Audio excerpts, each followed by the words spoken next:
The weird circle.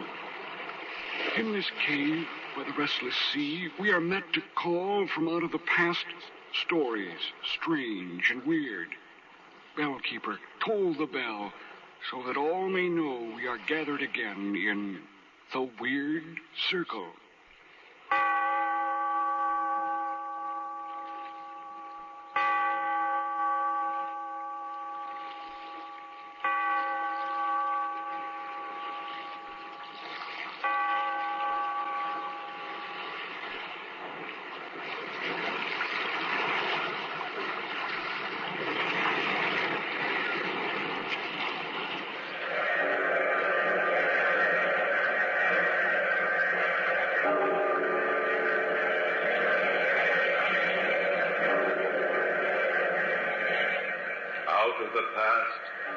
Of a world gone by, speak again the immortal tale, the Feast of Redgauntlet.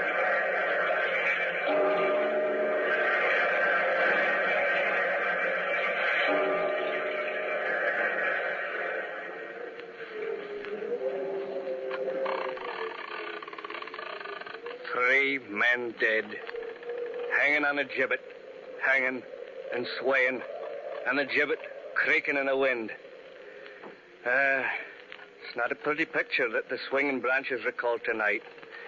But I never heard their mournful movement without my thoughts gone backwards to the dour years, the terrible times of Sir Robert Redgauntlet. This countryside will long remember him, for our fathers used to draw breath thick when they heard him named. Steenie Stevenson was his tenant. And I and every tenant man in Sir Robert Redgauntlet's ground had to join the master in his killing raids on the Liberal Whigs. That night, Redgauntlet hung 3 neighbour men I knew. My heart was like a stone, for I held no ill will against the men myself. And worse luck would have it, I was the last man to leave the frightful scene, for Davy, my old horse, went lame on me. The 3 dead men hung high over my head, the gibbet creaking and swaying as I looked over Davy. When all of a sudden, a stranger rode up through the woods. A lean, gaunt creature he was, in loose, ill-fitting clothes, and his white mare made no sound as she stepped on dry branches. I stood frozen a minute, and then somehow I plucked courage to say, "What are ye, man or spirit?" "I'm a stranger to you, though I'm not a stranger in these woods. Do you know where you are, Steenie Stevenson?" "Not rightly, sir. We rode and I drank a deal of brandy, for I didn't like the business we're about, and I paid little attention to our direction." "This is the wood of the dead, Steenie. If you kill in these woods, and you linger long enough for me to find you, then you must give an accounting." "I'll have you know, sir, I had no part in the hanging of those 3 men there. Rest their souls." "But your very presence gave consent. Did you protest?" "I'm a tenant to Redgauntlet. My fathers and forefathers lived on his land. And it's the unwritten law, sir. We think and do as the Redgauntlets. But I've no stomach for killing men on account of their opinions, sir." "Men like you, of weak wills, Steenie Stevenson, let the Redgauntlets of the world rule with bloody hands. But you're in the wood of the dead tonight. And to these 3 men who hang on the gibbet, you must make some restitution." "Well, sir, and how can I do anything now for dead men?" "They leave families, Steenie. Young ones and wives. You have a bag of silver hidden in your chimney at home. You must divide it among the 3 widows." "But how can I do that, man? The money's from my rent. I've little gift for saving, and I'm 2 terms back now for the rent due to Redgauntlet. There's just the right amount of the bag, and it's all the money I have, sir." "How you will pay your rent must be your own worry. But you shall not leave these woods tonight alive, unless I know that you mean in your heart to divide that bag of silver among the 3 widows." "Well, I'm no man to be blind to the corner the wind blows in. I don't know who you are or what you are, stranger. Maybe I'd soon not know. But I can feel you mean every word you say. I'll divide the money among the 3 families, sir." "Good. We'll meet again, Steenie Stevenson. Someday. A very good night to you. And a good night, stranger, to... I started to say it, but the horseman and horse had vanished, fairly melted into the woods before I could finish my words. Not a sound they made as the white mare stepped with a fine gait on the dead dry twigs. But keep my word I did to the ghostly stranger. The very next morning, I went to the three widows and gave them the money. Now came the problem for the rent. For Sir Robert Redgauntlet was no man to be put off for more than 2 terms, and I was due to pay him that very day. Now, I'd done many a man a favour in the countryside by playing the bagpipes at weddings and all that sort of merriment, and I was what you might call in demand. So I went to the friends my bagpipes had made for me and asked them for the loan of some silver. From about 20 sources, I picked up the money to make the full amount, and away I trots to Redgauntlet's castle with a heavy purse. The old serving man, Dougal McCallum, met me in the great hall. He seemed beside himself with worry as he said, Steenie, the master is in an evil mood, for he's suffering hard with the gout. Well, pay the rent of must, gout or no gout. By the way, Dougal, is Sir Robert's pet monkey, what's his name, there with him today? Aye, the monkey Major Weir, sitting like an evil spirit in his little red lace jacket, perched on the master's shoulder. It's afraid he'd be. I hate that little jackanapes. Well, come, man. I'd like to get this business over. This way, Steenie. I've never seen the master look so bad. But don't you tell him so. Come in. Don't be so slow about it. What are you, snails crawling in? Shut you, jackanapes. I'll give you the back of my hand. Dougal, take the monk off my shoulder. Aye, sire. The major's full of chatter today. Come, monk. Honey, sit down like a good little beast on your pillow.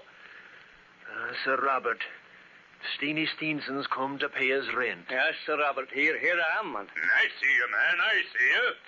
Are you come light-handed, you son of a thistle? No, Sir Robert. The rent for 2 terms is right here in the bag. Well, I'm surprised to get it all at once. This blasted gout is enough to drive a man to make a pact with the devil himself. Oh, don't say things like that, Sir Robert. The evil one might hold you to it. You hypocrite, Steenie. You know as well as I do that everyone believes I've already made a pact with the devil. And everyone's sure of where I'm going when I die. I never listen to gossip, Sir Robert. Now, if you'll count the silver and give me the receipt, I'd best be going. All right, Steenie. Dougal, take Steenie to the hall and give him a cup of brandy while I count the silver and make out the receipt. Come along, Steenie, with some right fine brandy just down from Edinburgh. I'm never a man, Dougal, to refuse a sample. Oh, my face. It's this old blasted gout. Dougal! Aye? Bring me a bowl of cold water. The master is having an Hurry, attack you again. idiot! Oh, my heart. My heart. What's the matter? What can I do, Dougal? Is the master worse? Steenie, run, man. Get on your horse and fly for the doctor. I'll do that. Sir Robert looks bad to me. Out of Redgauntlet's castle, I rode as fast as I could, and rode hard to bring Dr. McKenzie. I felt in my bones this was no light illness of Redgauntlet's. The doctor and I were soon back in the castle, and as we opened the door, I thought how uncommonly quiet it was. Then old Hutchin, the butler, come toward us. You're too late, Steenie, with the doctor. Steenie and I rode as fast as we could. What happened, man? The worst. Sir Robert Redgauntlet is dead. Heaven keep us so. Well. That's sad news, Hutchin. Of course, I'll have to confirm the death and make out the proper papers. Yes, sir, I know. This way, please, sir.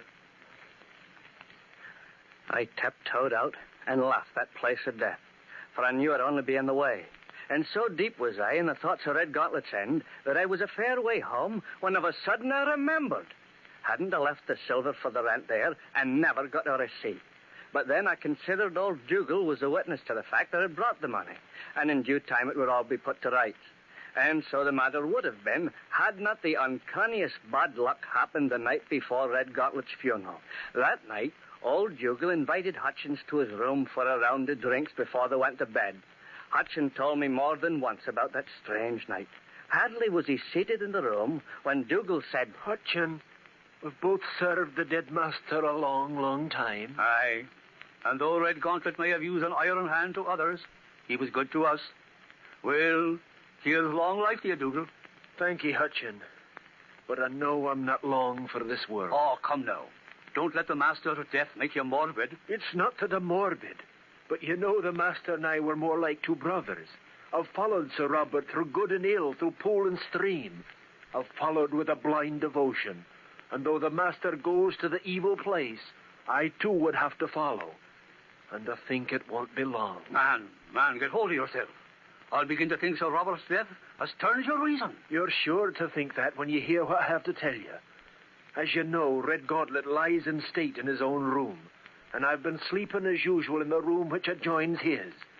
If you remember, Sir Robert used to blow on his small silver whistle for me to come and turn him over in his bed. Well, Hutchin, as true as I'm alive this minute, every night since Redgauntlet's death, I've heard that whistle. I've heard that silver whistle blow in the night. Dougal, you make my hair stand on end. Man, you must have dreamed such a thing. I did not dream it. I heard the silver whistle, and so frozen was I with terror that I did not stir. But in the daytime my conscience hurt me, for I can't let even death break my service to Sir Robert. Listen, there it is. Redgauntlet's silver whistle. The Lord keep our souls. It's an awful sound. I've got to go, Hutchin. I've got to answer Redgauntlet's call, just as I used to. But, man, you cannot be turning a corpse over in its bed. I've got to go. Stand by me, Hutchin. At least, go with me to Redgauntlet's door. I have no will for such doings, but I can't fail you in a pinch like this. Come, then. The master is impatient. Never did this hall seem so long, Dougal. Aren't we two addle-headed old men to be answering a silver whistle blown by a dead man? And on second thoughts, Dougal, maybe we only imagined we heard the whistle. We did not dream it, Hutchin. Oh, well, we're near to the master's bedroom now. I dread opening the door. Aye, the light of the candles might reveal to us more than we want to see. But open the door we must. Dougal, look. The dead master lies just as we left him. Dead and quiet. But, Hutchin, look. Look on the foot of the bed. It's the foul fiend himself, the evil one. Oh!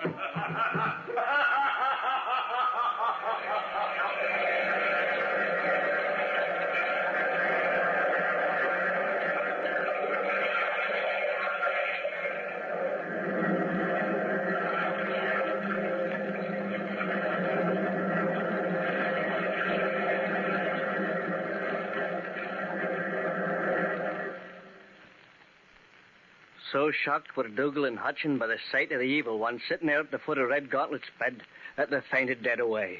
Finally, when Hutchin came out of the faint and gathered his wits about him, he found old Dougal lying in a heap dead. Dougal had joined Redgauntlet in the last long journey. Now, when I heard about Dougal's death, I felt sad indeed, but I'm afraid I felt more pity for myself than anyone, for Dougal was the only witness to the silver I'd left for the 2 terms of rent. Now, Sir Robert Redgauntlet's son, Sir John, had come up from London for the funeral and to put things to right. In due time, he called me to come to see him, for I knew for certain he would. I stood before him in the great hall, and Sir John said, Steenie Stevenson, you're down here for 2 terms' rent. That's a whole year. Please, Your Honor, Sir John, I paid it to your father. Oh, you got a receipt then, doubtless, Steenie, and can produce it? Indeed, I hadn't time, sir. For no sooner had I set down the silver, and Sir Robert was drawing the bag to him, when he was taken with the pains it took him out of this world. Oh, that's very unlucky. But perhaps you paid it in the presence of somebody. Aye, Sir John. There was nobody in the room but Dougal McCallan, and as Your Honor knows, he soon followed the dead master. Very unlucky again, Steenie. It's very strange to me that no one has told me that a bag of silver was found on the table after my father died. Perhaps the butler Hutchin knows something about it, sir. All right, I'll see what he has to say. Hutchin! Hutchin! Yes, Sir John? Hutchin, I wonder that I was never told about a bag of silver left by Steenie Stevenson the day my father died. It should have been found on this very table by which my father had been sitting. But we found no bag of silver, sir. I came running at once when the master cried out. And it was I who put the room to rights after we'd carried out the body. But it did leave the money right there on the table. Well, Hutchin, there's only one thing to do. Call all the servants together and question them. And if I can find no proof that the bag of silver was stolen, what story then are you going to tell me, Steenie? Where will you suggest we look for the money? In the evil place, if you want my opinion, sir. In the evil place with your father and his silver whistle. I paid the money for the whole year's rent, and there's an end of it. Oh, no, it's not. You will produce the rent or the receipt for the rent by this time tomorrow, or I shall have you put in chains. Now get out. I rode away from the castle fairly seeing red. Here I was, the same Steenie Stevenson who only a few weeks before had been the most popular piper in the countryside, the toast of every feast and frolic. And now of a sudden, men would be calling me names, a thief, a cheat, and worse. I rode on, little caring where my horse Davy led me. Finally, I realized I was in a thick patch of wood. And I noticed of a sudden that beside me was riding a stranger, the lean, gaunt man in ill-fitting clothes, on a white mare. A white mare that made no sound as she stepped on dry branches. Just as the night of the hanging, I said, "What are ye, man or spirit?" I'm your friend, Steenie. I've come to help you. Unless you can lend me money, there's no other help you can give me in this world. But there may be some help in another world. Now, I can tell you this. Sir Robert Redgauntlet is disturbed in his grave by your curses and black thoughts of him. And if you will venture to see him, he will give you the receipt.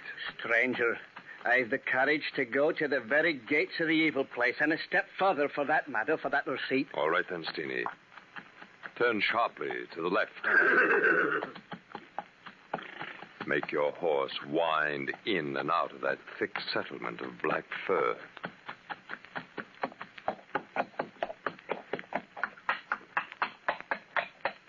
Here we are. But I can't believe no one eyes, sir. We're in the courtyard of Redgauntlet's castle.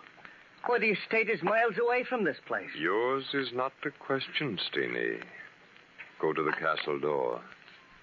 Dougal will let you in. Dougal? Why, the man's as dead as a mackerel. What place am I in, sir? Courage, Steenie. Remember, you must get that receipt. Go to the door. Yes, sir. Yes, sir. Go I will. For it'll soon be dead myself as to be in the fix I'm in. Well, Davy, me good horse, goodbye. If I don't come back, you'll know I've gone to... Heavenly days. There's Dougal standing there waiting at the door for me. Dougal, man. I never thought to see you alive again. I'm not alive, Steenie. Aye? Now listen carefully. When you're inside Redgauntlet's castle, take nothing from anybody there, neither meat or drink or silver, for they will bind you to that unholy party. Take nothing except that receipt which is your own. Come.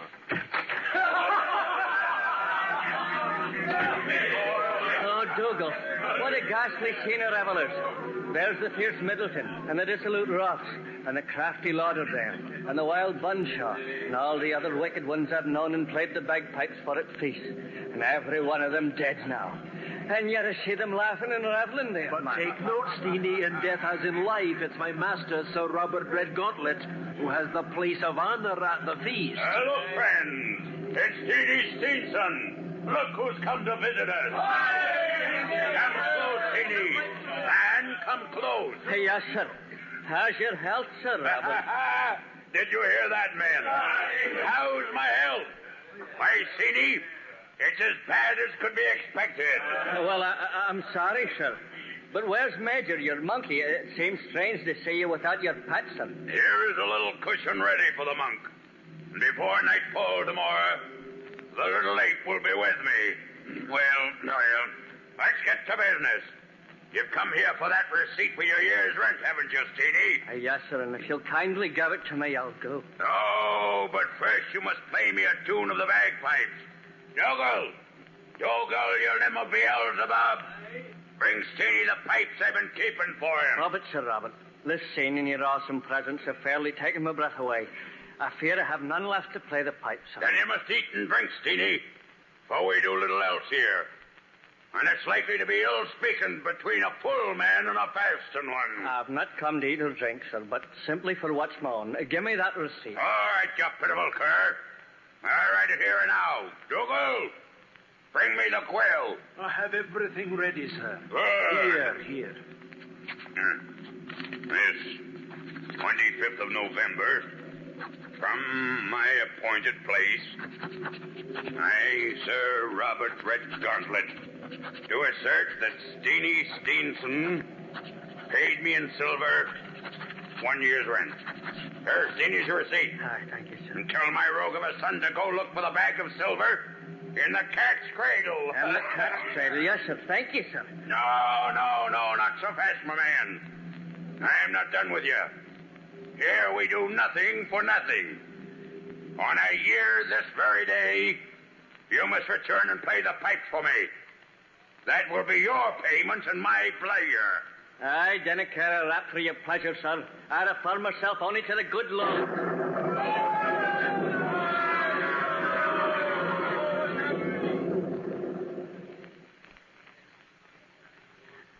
At the mention of the holy name, it seemed to me that the whole earth shook, and I lost both breath and scent.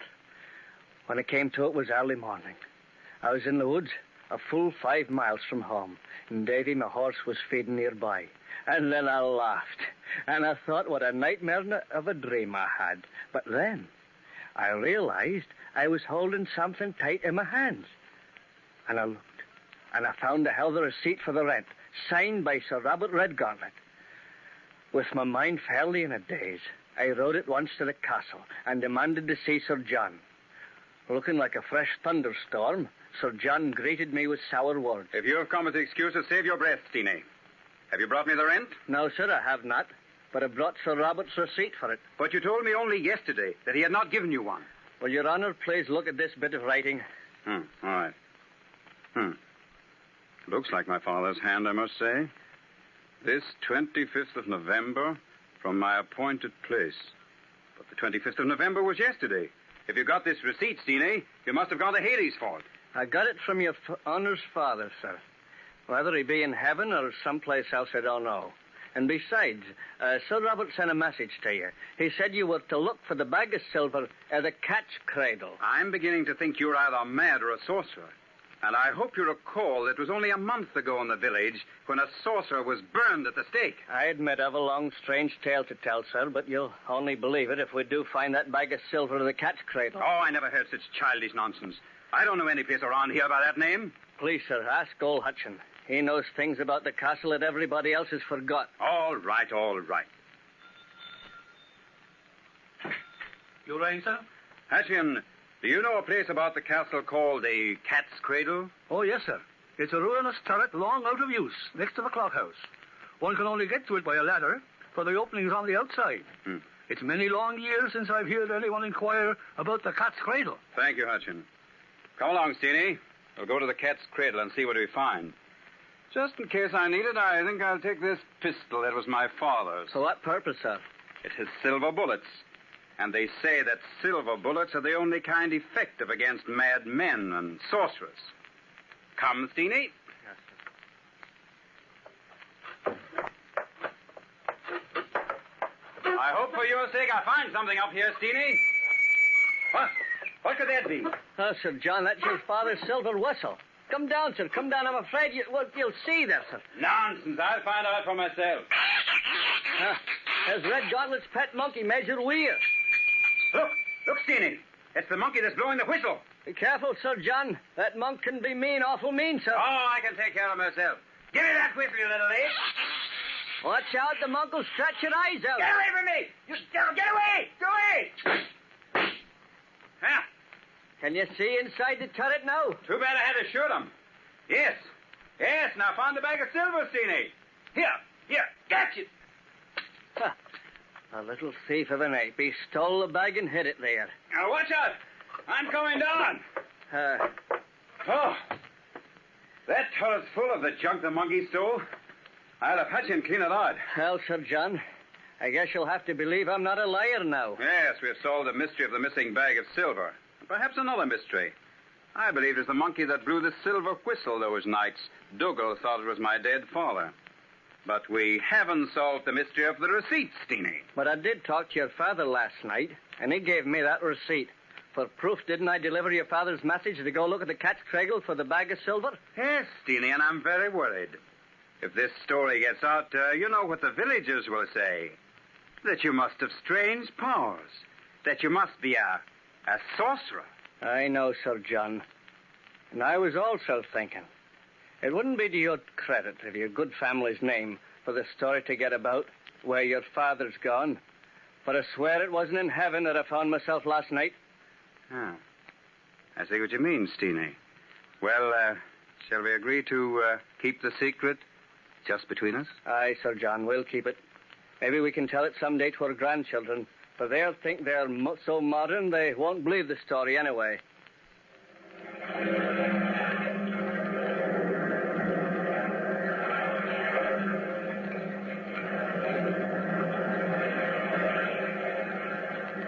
From the time-worn pages of the past, we have brought you the story, The Feast of Redgauntlet. Bellkeeper, toll the bell.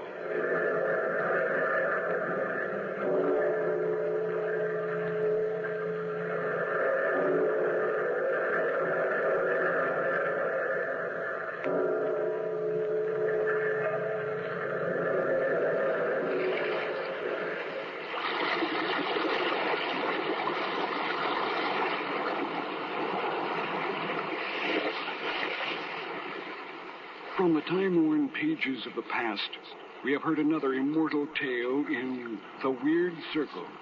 Bellkeeper, toll the bell.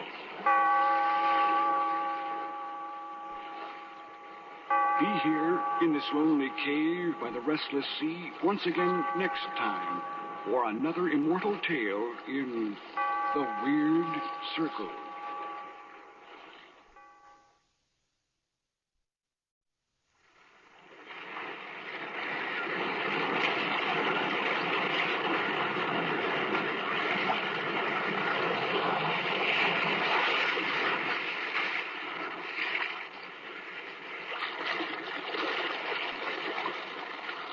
The Weird Circle. In this cave by the restless sea, we are met to call from out of the past stories, strange and weird. Bellkeeper, toll the bell, so that all may know we are gathered again in The Weird Circle.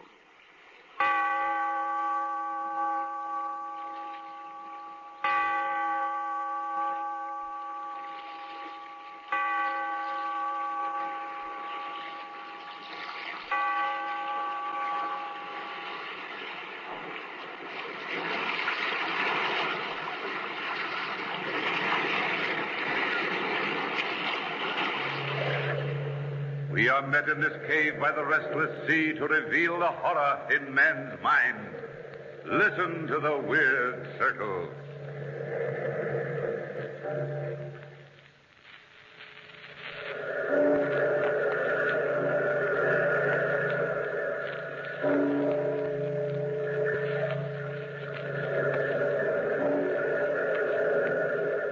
Out of the past, phantoms of a world gone by speak again the immortal tale, the murder of the little pig.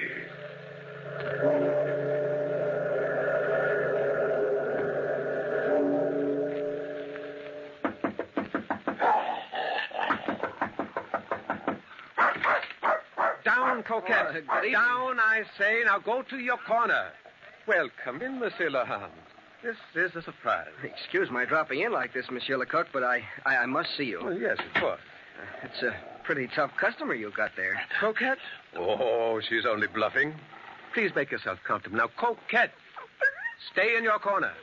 Coquette? Isn't that the dog that was the principal witness in your last case? Yes, and if she only could have talked, I would have not had such a difficult time. But you've come to see me about something, my friend. What is it?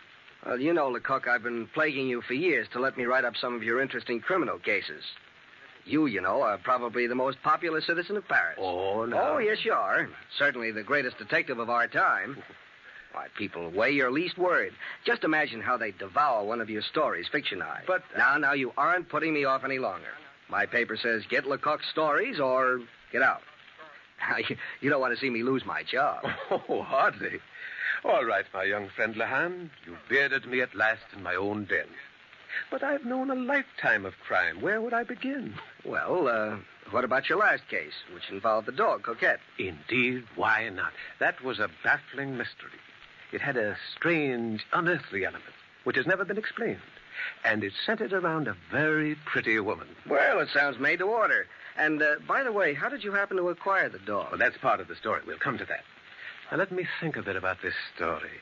Maybe I should refer to my notes. It's file number 23. Yes, and here it is. The murder of the little pig. Well, does one murder pigs? This kind, monsieur. You know how Parisians are. They're forever giving names to people whose appearance or personality reminds them of animals. In French criminal history, we've had the wolf, the fox, the rabbit, the leopard. That's true. And the little hairdresser, Henri Coudray, was called the little pig. Well, it was past midnight when I received word to hurry to the Rue Batignolles.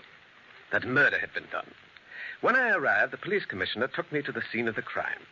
And there on the bedroom floor, the body lay in the position in which it had fallen. Well, there's little for you to do in this case, Lecoq. Old Henri Coudray, called the Little Pig, has been stabbed to death, and we know who the murderer is. Oh, well, that's pretty fast work, isn't it? Or was the murderer caught in the act? No, the murdered man himself enlightened us.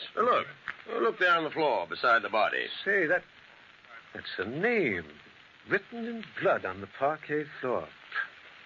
It's a gruesome sight, isn't it? What is the word? It's M-O-N-I-S. Monish, the first half of the name Monistro, nephew of the murdered man.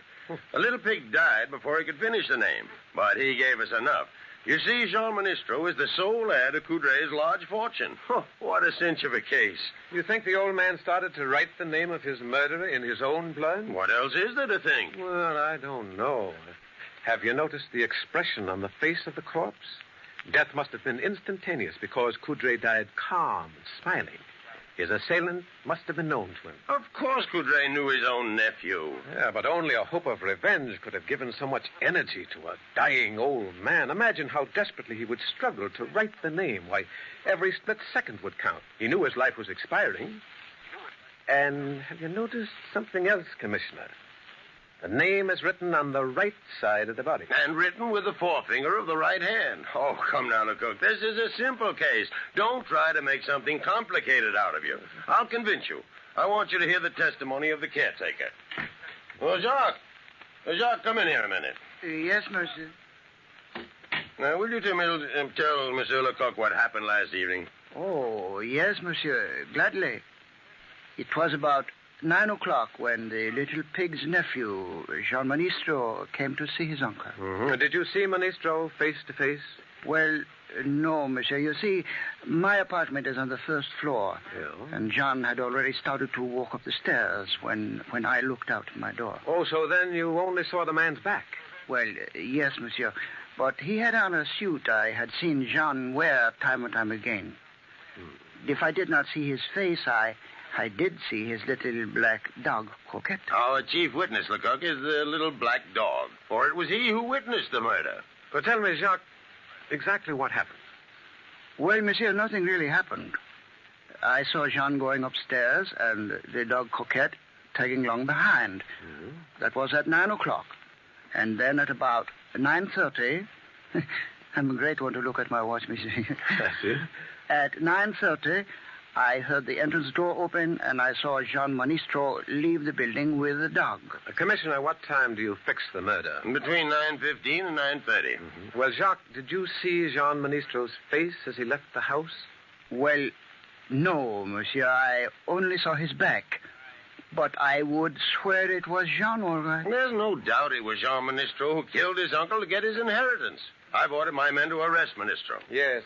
Commissioner, have you observed that the night table is on the left side of the bed? And there's a newspaper dropped to the left of that chair. And an empty wine glass on the left of the desk. Oh, go home and go to bed, Lecoq. I'm not going to let you make a mystery out of this plain, simple case. I know, but I can't reconcile the peaceful, smiling expression on the face of the corpse with that writing on the floor in blood. I feel in my bones that Jean Ministro is innocent. Yeah, come in. Commissioner, we've arrested Jean Ministro. Have any trouble with him? No, monsieur. Ministro has confessed to the crime. Well, I left the scene of the crime with my opinion unchanged. Though, indeed, my face should have been red, what with my innocent Jean confessing. And the first witnesses I examined only strengthened the state's case to establish his guilt. Really? Yes. I talked first to Marie, wife of Jacques, the caretaker. Marie, I believe, was an habitual eavesdropper. In any case, 3 days before the murder, Jean and his wife Clara called on the little pig Coudray, and listening in the hall, Marie overheard the uncle say... So you visit your old uncle in the middle of the week, huh? Never heard of such a thing. Now, don't tell me you're getting so fond of me that you can't wait until your usual Sunday visit. We've come to see you about something special, dear Uncle Henri. Not that we don't want to see you at any time. Well, you don't say. You'd ever expressed yourselves in such affectionate terms before. You must want something. Well, out with it. Out with it. My friends are waiting for me at the cafe for my usual glass of wine and game of cards. I can't keep them waiting all night. Well, you see, Uncle, business is not going very well with me. How can you run a jewelry business, Uncle, without plenty of stock? Jean simply can't design and make decent pieces. Yes, I don't have enough stock on hand, not enough variety in jewels, and not enough general equipment. And now I have a chance to buy a jeweler's stock at the Palais Royal for 100,000 francs. 100,000 francs? Yes. That's a very great deal of money, Jean. Took me many years to save that much money. But you wouldn't miss it, Uncle, and it'll put Jean on his feet. On his feet? Or on his head? I'm not really concerned where Jean finds himself, my dear Clara. After my death, you two may throw away my money as you see fit. But until death closes these eyes, I intend to keep my money and enjoy it. Yes, all of it. No wonder you're called the little pig. Clara, hold your temper. Why should I? At last I'm going to tell him what I really think of him. You were even more beautiful, Madame Clara, when you were angry. But you should watch your words. I just might take it into my head to leave all my lovely money to a foundation for stray cats. I don't care what you do with it. The money will do us no good when we're too old to enjoy it. We need 100,000 francs now. Now! Oh, come, Clara. It's no use. Jean is wise, Clara. I couldn't even part with the 100,000 francs I've worked so hard to earn. Worked so hard to earn. All Paris knows how you earned your fortune. The rich, silly women whose hair you dressed talked too much, didn't they? I told you enough so that you could find out more. And you blackmailed them one after the other. You blackmailed them. Oh, Uncle, don't pay any attention to Clara. You know how impulsive she is. She doesn't know what she's saying. I'm too old to hold grudges. Well, come now. My friends at the cafe are waiting. Good night, children. Good night. Watch the stairs. The hall is dark. Pig. You little pig. Oh, Marie. You nearly tripped me. What are you doing out here in the hall? Oh, merely cleaning up, madame. This time of night. What do you take me for? Well, I'm glad you know now what kind of a man dear Uncle Henri is. Come along, Clara. You've said enough. Marie, when you bring up Uncle's cafe au lait in the morning, put a little arsenic in it for me, will you? Oh, madame, how you talk. Well, I hate the little pig. I'd kill him if I could. Come, Clara, come. You shouldn't say such things. Well, Marie's story made my theory of Jean's innocence seem very weak indeed. Oh, I should think so. Still, I insisted that when Jean left his uncle's house that night, he was not as yet a man driven to murder. Why, Jean wasn't even angry. He was not temperamentally the type to murder in cold blood. I say. But early in the morning after the murder, a surprise witness brought the guillotine even nearer to Jean Ministro. A well-dressed matron, Madame Dupont, told us this story. On the day previous, at some 10 hours or so before the crime, Madame Dupont went to Jean Ministro's shop in the Rue Vivienne.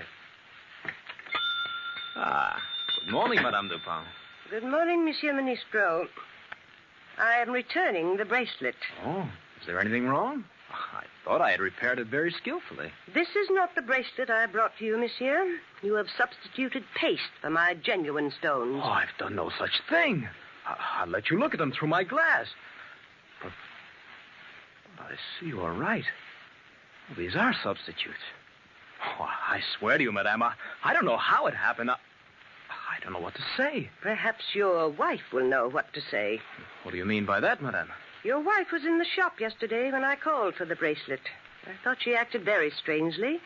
She avoided looking at me and was eager for me to leave. She is not a good thief, monsieur. But I can't believe that Clara would do such a thing. Well, if you didn't remove the stones, monsieur, who else except your wife had the opportunity? No one.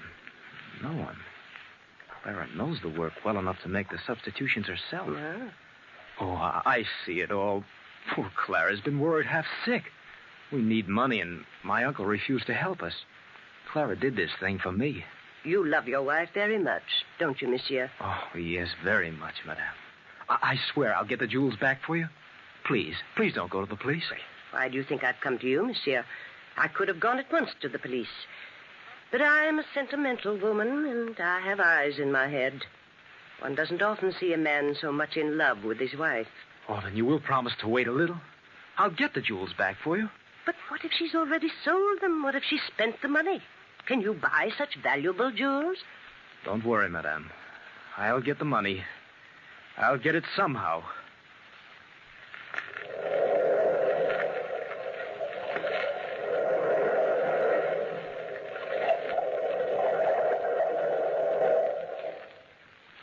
And so you see, Lahan, Madame Dupont furnished the state with the strongest possible motive in the case against Jean Ministro. Yes, I see. But doubt as to his guilt persistently tugged at my mind.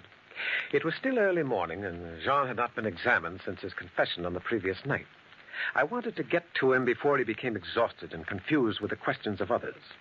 I found Jean sullen in his cell and unwilling to talk. I have nothing to say, monsieur. I've confessed. What more do you want? But why did you confess, Jean? That's a queer question. I guess the answer is I'm a man who doesn't know how to hold out. Hadn't gotten away with a murder, I think... Jean, where did you buy the revolver you used? I had it in my possession a long time.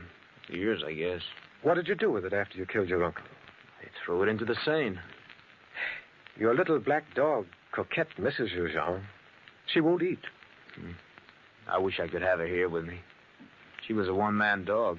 Coquette followed me everywhere. Please go now, monsieur.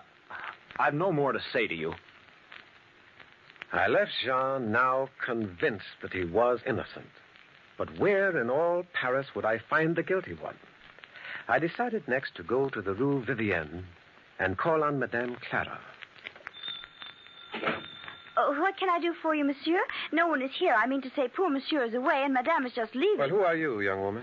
Sybil, madame's maid. Now, if you wish to leave an order, or if you wish to buy anything... I'm not here to buy, mademoiselle. I am Lecoq of the police department. Oh. I must speak to Madame Ministro. Oh, my goodness, monsieur. Right away. Madame. I'm right here, Sybil. I heard what the gentleman said. Down, Coquette. Go back. Go back in the room. Take him with you. Come along, Coquette. Like a good dog. Well, you have a very good watchdog, madame. Jewelers keep good watchdogs, monsieur. Does your dog never make up to strangers? No, never. Coquette really only likes my husband. Why are you here? I heard you say you're from the police department. Yes. Here is my identification. I see. Well, perhaps you know I received a summons to appear at court this afternoon for examination. I must leave in a few moments. Yes, I know, but I wanted to speak to you before you left. Oh? Do you think your husband is innocent, madame? I'm sure of it. Jean couldn't kill a fly. So it has seemed to me. Jean is not the type to kill even a fly. But you know that your husband has confessed. I'm sure that Jean is convinced that I killed his uncle. He knew how I hated Uncle Henri. And then I did something foolish, monsieur. Oh? We needed money, and I borrowed some jewels. I believe that Jean found it out. But he didn't know that I still have the jewels, and I'm going to give them back to Madame Dupont. I'm sure he thought I was desperate, that I'd sold the jewels, spent the money, and then got frightened and killed his uncle, whom I hated, so that we could get the inheritance. You have your husband's reasoning pretty well figured out, haven't you, madame? Oh, but I know Jean so well. Did you kill his uncle? No, monsieur. And I have 3 witnesses that I was home that night. It was hot, and I asked 3 neighbor ladies in to have ice cream with me. They were here from 9 o'clock till after 10. Well, if you have 3 witnesses, you have indeed a perfect alibi. But where was your husband at that time? Well, it's quite unfortunate, but Jean went to see a workman about making some artificial pearls. Oh. Everything was unlucky that night for Jean. The workman wasn't at home. And I haven't been able to find anyone who saw Jean all evening. What time did he leave the house? About 8:30. He came home about 10:30. I know what you're thinking. Jean was away at exactly the right time for him to have gone to his uncle's apartment and killed him and returned. But I know Jean's innocent. I know it. Where was the dog during the evening? Coquette? Hmm. It's a funny question.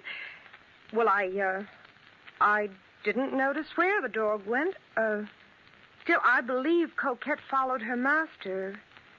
Yes, I'm sure she must have followed Jean. Lahand, Madame Clara was from first to last a mystery to me. When I left the shop, I decided to question Madame Clara's neighbors and find out what they thought of her. They talked readily. A pretty woman, but extravagant. Madame Clara has admirers, lots of admirers. I don't know anything about her. Madame is discreet. She drove her husband to the crime, that's what I think. Yes, she had lots of admirers, but who can say one thing wrong about her? And while talking to Madame Clara's neighbors, the idea came to me, which I was sure would put me on the trail I was seeking. Well, what was that? I had already seen Madame leave the house, so I knew I could find the maid, Sybil, alone when I returned to the shop. Oh, Monsieur, Madame has left. Oh, well, that's unfortunate. Madame gave me the name of a friend of hers, and I've lost the card it was written on. Now, a bright girl like you wouldn't be so careless, would you, Sybil? Oh, Monsieur, you have a good memory. You remembered my name. And I couldn't easily forget. The name goes with such a pretty face. Oh, Monsieur, now you joke with me. No, Sybil, I'm entirely sincere before such youthful charm. Oh.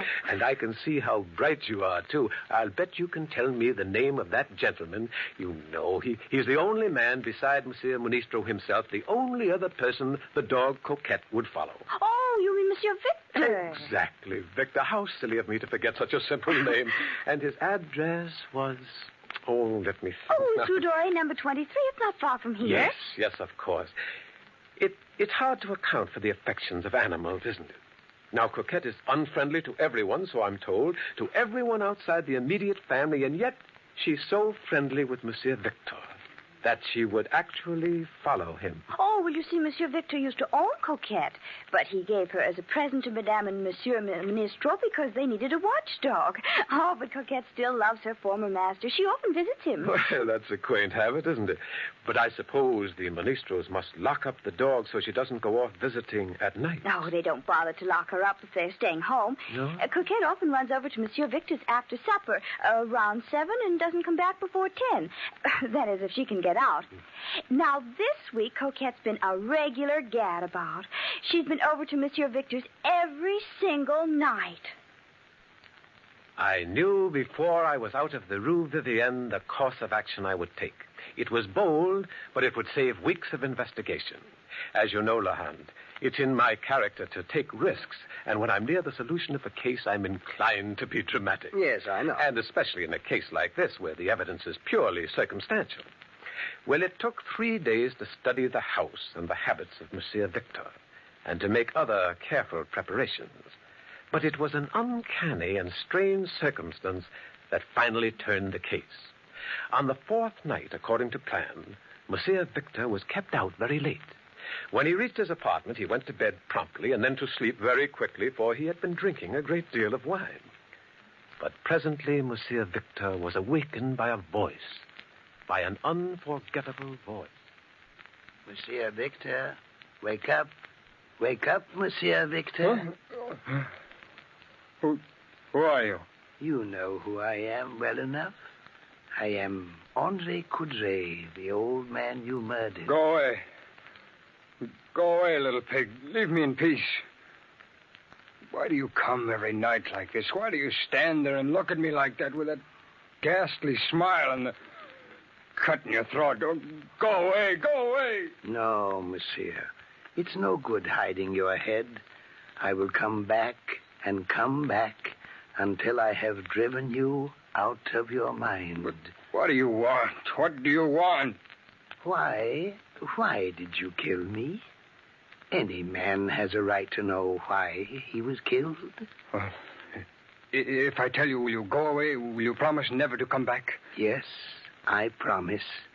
Now, tell me, and I will stay quite silently dead. All right, I'll tell you. I love Clara. I dressed like Jean, took the dog Coquette to your house and killed you. And now Jean will go to the guillotine. Clara will inherit your money, and in time we shall be married. I killed 3 birds with 1 stone. Got rid of you, and Jean and Clara will have your money. Very clever, Monsieur Victor. And you wrote part of Jean's last name in my blood on the floor, didn't you? Yes, that finished it. Now go back. Go back to your grave and stay there. All right, men, grab him. No. You're under arrest, Louis Victor. No. Danton, turn up the light. There's no use I got him. What is this? Take that gun away from me. All right, now he's handcuffed. Well, Danton, that was a very good performance. Well, thank you, Lecoq. It was a pleasure. Who is that man? He's the image of André Coudray. This is Philippe Danton from the Comédie Française. How do you Very do? good actor. How do you do? Well rehearsed and perfectly made up. You know, I'm almost ashamed to work this ancient trick, having an actor pretend to be a ghost. But it did work. Oh, don't boast, Monsieur Lecoq. You had little to do with the success of your trick. The little pig André Coudray made your trick work. Are you trying to tell me that a dead man helped us? I believe he did. What?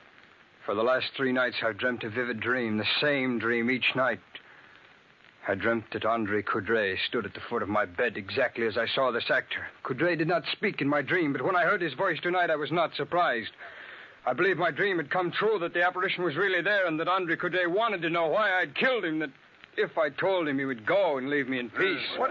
Are you really telling me the truth, that you actually dreamed of seeing Henri Coudray as you saw the actor Danton tonight? Oh, what reason do I have to lie? You've got my confession now.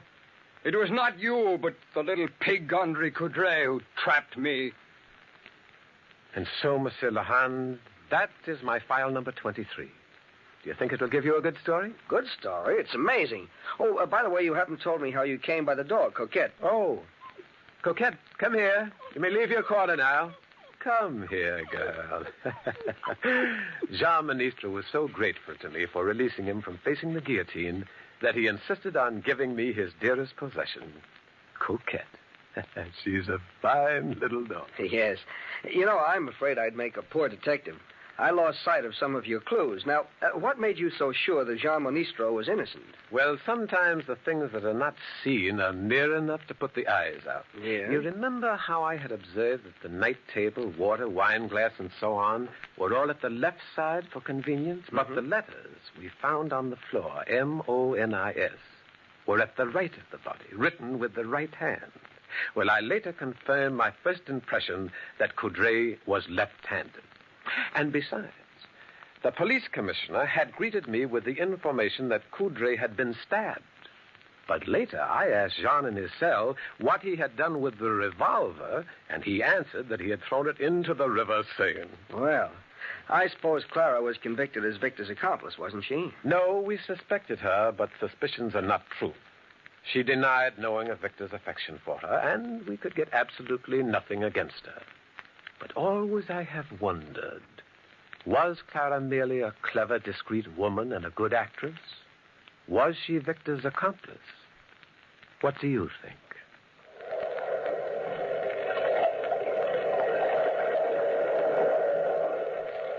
From the time-worn pages of the past, we have brought you the story, The Murder of the Little Pig. Bellkeeper, toll the bell.